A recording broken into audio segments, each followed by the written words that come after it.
อันยองฮาเซโยเรียนภาษาเกาหลีง่ายๆกับครูลูกเป็ดและคลิปนี้เรามาเรียนไวยากรณ์อีค่ะและอุโรคาดาอีหรือค่ะแมนซีโบคำตัวตั้งที่อยู่ติดหลังคำนามถ้าคำนามมีตัวสะกดให้ใส่อีถ้าคำนามบ่มีตัวสะกดให้ใส่ค่ะและคำตัวตั้งเป็นหยังคำตัวตั้งก็คือประธานของประโยคหรือผู้กระทำหรือเป็นผู้แสดงซึ่งจะมักวางอยู่ต้นของประโยคและเฮามาเบิ่งตัวอย่างชินกุกาวายโอแปลลาวแม่นหมู่หมาชินกูแม่นคำนามแม่นบ่และบ่มีตัวสะกดฉะนั้นจึงใส่ค่ะประโยคนี้มีกริยาแม่นวายโอหรือหากศัพท์แม่นโอดาที่แปลว่ามา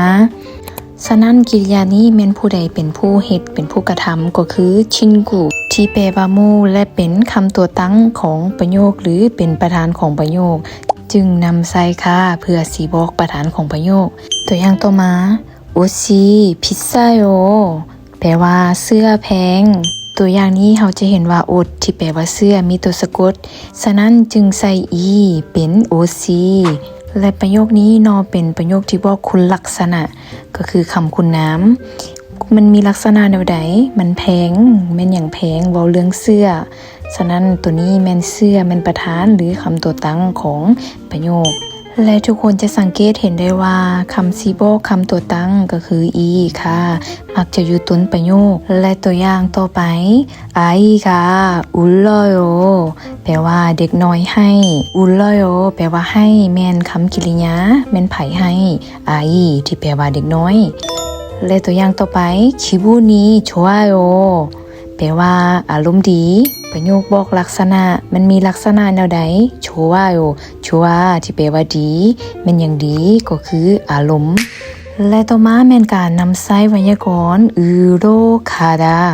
ที่แปลว่าไปทางจุดๆมันเป็นคำชี้บอกทิศทางที่จะเคลื่อนที่ไปก็คือบอกจุดหมายปลายทางอะไรเนาะ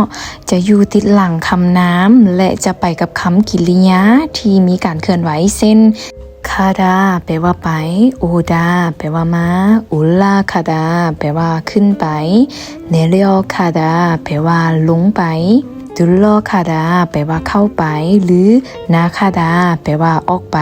หรืออื่นๆเมื่อเขาใช้ถามทางจะเป็นลักษณะคือออดิโรคาโยไปทางใดหรือออนึโชกุโรคาโยไปเบื้องใด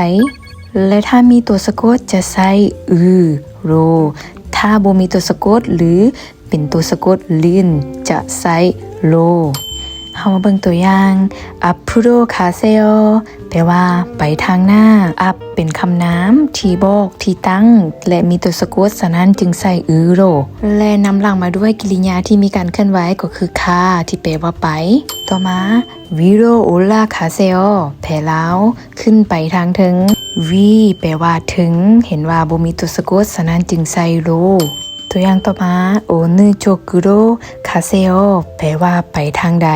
หรือว่าอันนึโรดุลโลโอเซโอแปลว่าเข้ามาทางไหนมาฮอนนี้เข้าใจได้บ่ทุกคนลองเติมคำในช่องว่างให้เป็นประโยคที่ถูกต้องลงกองคอมเมนต์เบิ่งเด้อและอย่าลืมเขียนเทละน้อยเขียนสม่ำเสมอเขียนเก่งแน่นอนและสุดท้ายขอขอบใจทุกๆกำลังใจที่ส่งให้ครูลูกเป็ดเด้อ